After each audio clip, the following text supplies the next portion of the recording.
السلام عليكم ورحمة الله وبركاته. اهلا بيكم في مطبخ هبة وبناتها. النهاردة هنعمل بنص كيلو مفروم، هنعمل وليمة حواوشي.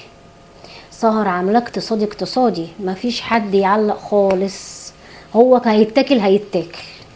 يلا بينا نشوف طريقة السهر. يلا بينا.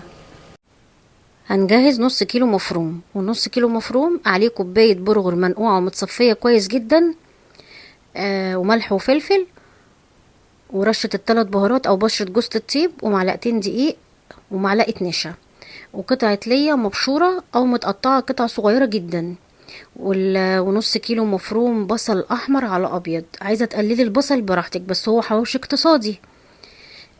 طبعا. وبعد كده هنفرم ايه تاني؟ تلات حباية فلفل رومي مفرومين ناعم، وعليهم حباية فلفل حامي حسب الرغبة، وفص توم مفروم كبير. وهتعجني كويس جدا حوالي 10 دقايق علشان يبقى كله نسيج واحد كده، يتجانس كله مع بعضه، ما يبقاش فيه قطعة فيها بصل قوي او اللحمة بس كده، لان احنا عارفين كمية اللحمة نص كيلو بس، فهي طبعا عجنت حوالي 10 دقايق بصراحة. وبعد كده بقى جابت العيش يكون طري شوية كده، تقولي للفرن طبعا يبقى عايزة عيش طري خالص، ما يبقاش وشه احمر يعني. وفتحت العيش كمية العيش كلها، وبعد كده عملت ايه بقى؟ قسمت الكمية الحواوشي قبل ما تحشيها، يعني تاخد على طول القطعة اللي هي هتحشيها في الرغيف على طول، لان الرغيف فعلا كان صغير جدا. طبعا الكمية دي عملت 16 رغيف يا جماعة. طبعا يعني هي الحواوشي ده اقتصادي، انت عايزة تقللي البصل براحتك، عايزة تحطي نص كوباية برغل براحتك.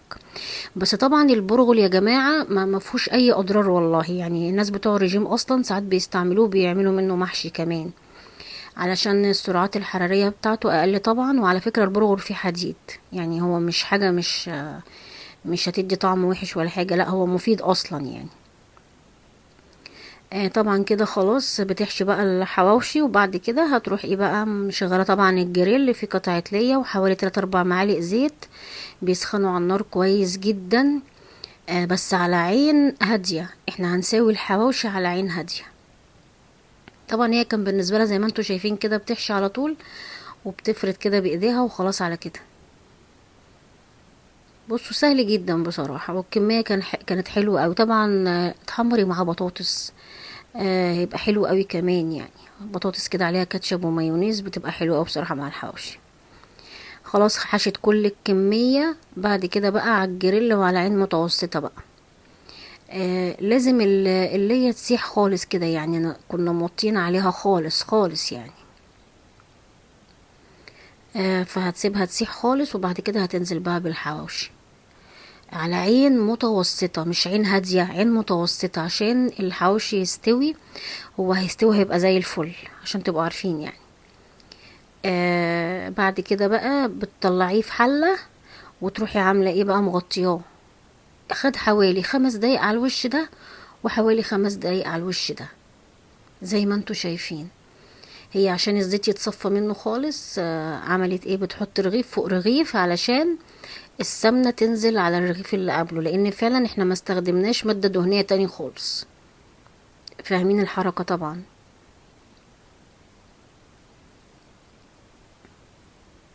خلاص كده تمام.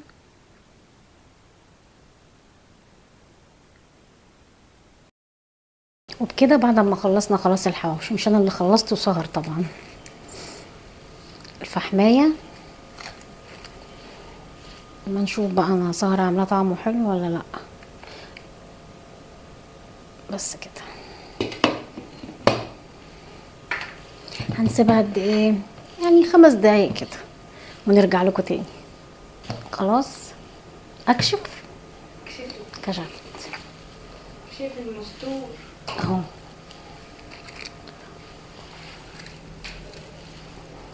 خلاص بقى كده هنرصه، انا من غير ضحى ولا حاجه، حواوشي اقتصادي خالص خالص. سهورتي هي اللي عاملاه. طيب حبسوه. يا ريتنا نصحي ضحى. حاضر. يا ريتكم تجربوه بقى. وما تنسوش تدوني رايكم في التعليقات هيعجبكم ولا لا. هو اقتصادي خالص يعني. بصوا بنص كيلو لحمه عملنا قد ايه؟ 16 ساندوتش. 16 رغيف. هو عشان الرغيف السياحي يعني بالنسبه لك سندوتش، نسيت. ايوه ايوه بالنسبه لها سندوتش. هي يعني هم بص هتقعد بيهم كده تتسلى بيهم اكنهم شويه لب. الله اكبر. هحسدك. خشب اهو. هي الحالة دي ما بتخلصش ولا ايه؟ مش انت اللي قلتي 16 سندوتش؟ هم 16 سندوتش. خلاص خلصنا الحمد لله. تركيش. اهي 16 سندوتش بالنسبه لسهر، كان بالنسبه لنا 16 رغيف. عمايل ايديا وحياة عينيا. يا رب يعجب، يا رب إذا عجبكم يعجبكم الفيديو. الفيديو لايك وشير واشتراك في القناه، والسلام عليكم ورحمة الله. وادعوا لضحى اه عشان ضحى تعبانه قوي. مش هقول فيها ايه عشان ما تتصدموش. سهر فقعت لها مرارتها. اه والله. يا رب يعجبكم الحواوشي الاقتصادي اللي سهر عاملاه. اذا عجبكم الفيديو ما تنسوش تدوني رايكم في التعليقات. لايك وشير واشتراك في القناه. السلام عليكم ورحمه الله وبركاته. وادعوا لضحى والنبي.